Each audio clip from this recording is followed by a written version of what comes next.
Salut frérot, aujourd'hui on va parler de la souplesse et des étirements. Je vais te démonter un peu des mythes. Est-ce qu'avec les étirements tu vas éviter les blessures? Est-ce que tu vas ne plus avoir de courbatures quand t'en fais? Est-ce que ça vaut le coup d'en faire avant de s'entraîner, après l'entraînement? Donc ça va être pour la première vidéo, et dans une partie 2 qui viendra un peu plus tard, je t'expliquerai le lien qu'il y a avec les étirements, les figures de street workout et quel étirement avec quelle figure de street workout peut être intéressant pour toi. Si tu veux plus de vidéos du style, je t'invite tout de suite à t'abonner à la chaîne. Et puis c'est parti mon pote.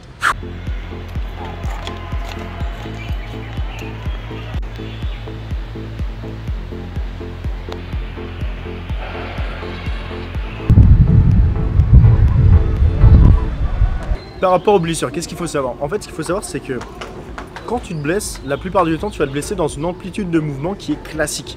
Sauf que les étirements, ça sert à quoi? Ça sert à augmenter ton amplitude de mouvement de manière dynamique ou statique. On reviendra sur ça plus tard.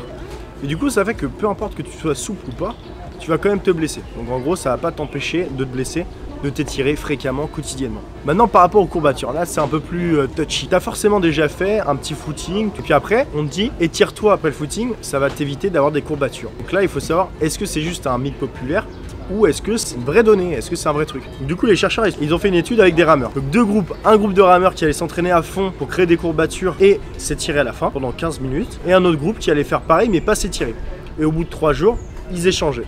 Et à chaque période de 3 jours, ils faisaient des tests au niveau donc musculaire pour voir l'effet qu'avaient donc les étirements ou non. Et donc, quels sont les effets? Les effets, c'est que sur les performances, sur les blessures, sur les courbatures et sur la création de l'ATP dans les muscles. L'ATP, ça te crée l'énergie dans le muscle. Il n'y avait pas d'augmentation. Donc en gros, tu n'avais pas moins de courbatures, tu n'avais pas moins de blessures, tu n'avais pas plus d'ATP et tu n'avais pas de meilleures performances. Donc en gros, là tu dis, putain, les étirements, ça sert à rien. On va voir ça plus tard, ok?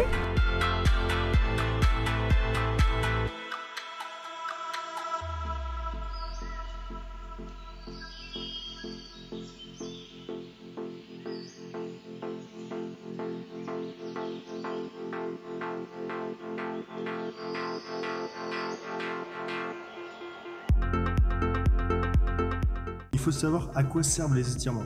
Donc il y a deux trucs principalement. Il y a la flexibilité et la mobilité. La flexibilité, ça va être à quel point par exemple pour ton épaule, tu peux l'amener à l'arrière, mais avec une aide extérieure. Donc par exemple, quand je suis comme ça, je vais aider et du coup je vais pouvoir atteindre une certaine amplitude de mouvement. La mobilité, c'est différent. La mobilité, c'est sans aide extérieure, à quel point je vais pouvoir étirer mon épaule et contrôler le mouvement. En fait, c'est ce qui va vraiment t'intéresser en street workout. Parce que par exemple, quand tu veux taper un handstand, il faut que tu contrôles en fait le moment où ton épaule elle va être alignée avec ton corps pour bien contrôler l'équilibre. Ok? Bon, j'enlève mon cosplay guerrier du Vietnam et je continue la vidéo.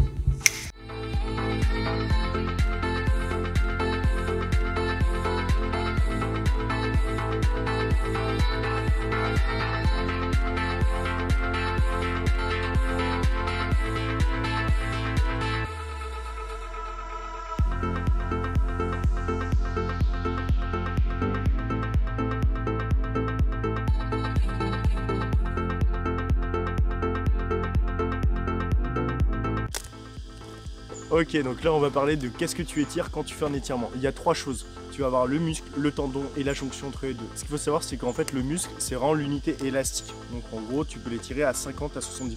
Et du coup, c'est vraiment ce que tu vas chercher à étirer quand tu fais un étirement. Sinon, tu as le tendon que tu peux étirer un peu, mais c'est que 2 à 3%. Parce qu'après, en fait, tu vas te blesser. Donc il faut faire vraiment gaffe à ça. Et aussi la jonction donc, entre le muscle et le tendon. Et là, c'est pareil, tu peux que très peu l'étirer, genre 8% maximum, avant de te déchirer. Et après, c'est parti pour les tendinites et tout le bordel. Donc vraiment, attention à ta position, tu vois. Je vais pas te mytho avec des positions parfaites, mais voilà, il faut que tu comprennes bien ton étirement pour tirer sur le muscle.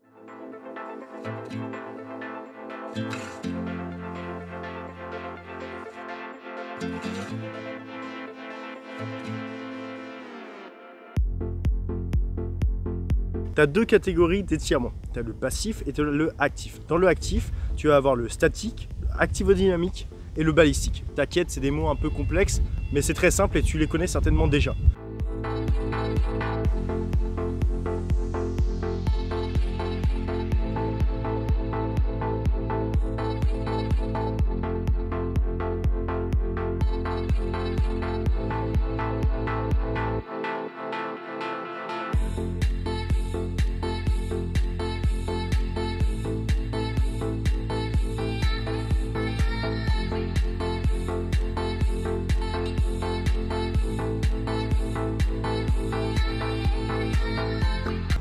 maintenant je vais t'expliquer un peu les contextes dans lesquels ça peut être intéressant de les utiliser. Alors en gros, il y a une grosse question qui va se poser, c'est est-ce qu'il faut que tu t'étires avant, après ton entraînement, complètement à part de ton entraînement, pendant l'entraînement? Ok, donc maintenant qu'on a vu les 4 différents types d'étirements, en fait, chaque type d'étirement va avoir un moment spécifique où ça va être intéressant de les travailler. Typiquement, par exemple, au collège, vous avez peut-être des étirements passifs avant de commencer ta séance et aussi un peu des mouvements de bras. En fait, il y a plein d'études qui ont montré que, je te les mettrai tout en description, t'inquiète pas, mais que tout ce qui est étirement passif et étirement actif statique, il faut pas que tu les fasses avant de commencer ton entraînement. Parce qu'en fait, ça va juste tendre à étendre en fait tes muscles qui sont froids en plus. Et le problème, c'est qu'en fait, du coup, tu vas avoir une plus grande amplitude de mouvement et en fait, tu vas avoir une légère perte de force. Donc en fait, c'est vraiment pas intéressant de les faire à ce moment-là de ta séance. Maintenant, on entre dans les mouvements. Quel type d'étirements sont intéressants à faire avant que tu commences ta séance?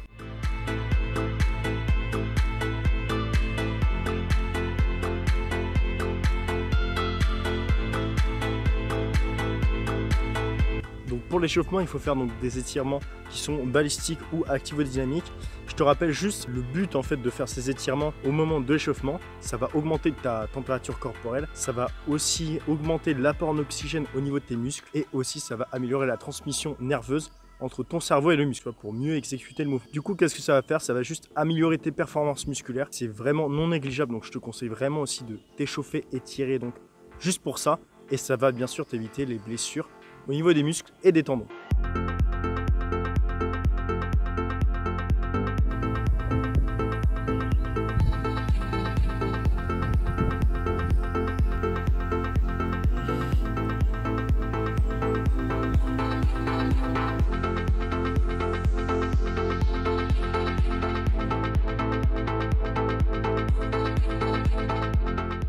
Maintenant qu'on a vu qu'avant la séance, il fallait faire les activo-dynamiques et les balistiques, quand est-ce qu'il faut faire tout ce qui est passif ou actif statique? Et bien ça va être soit un peu après la séance.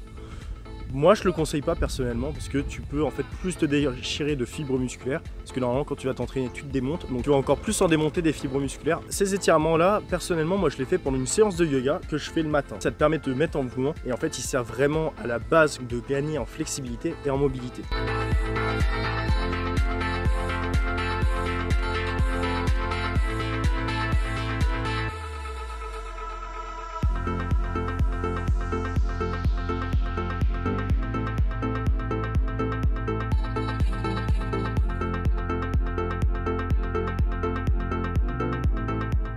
Voilà frérot, j'espère que cette vidéo t'aura plu, donc la partie 1 sur les étirements, la partie 2 viendra très prochainement. N'hésite pas à t'abonner si tu veux plus de vidéos de ce type, liker, etc. N'hésite pas aussi à télécharger mon e-book sur la nutrition, je te laisse le lien dans la description. Et puis on se dit à très bientôt, ok? En attendant, entraîne-toi bien et à très bientôt.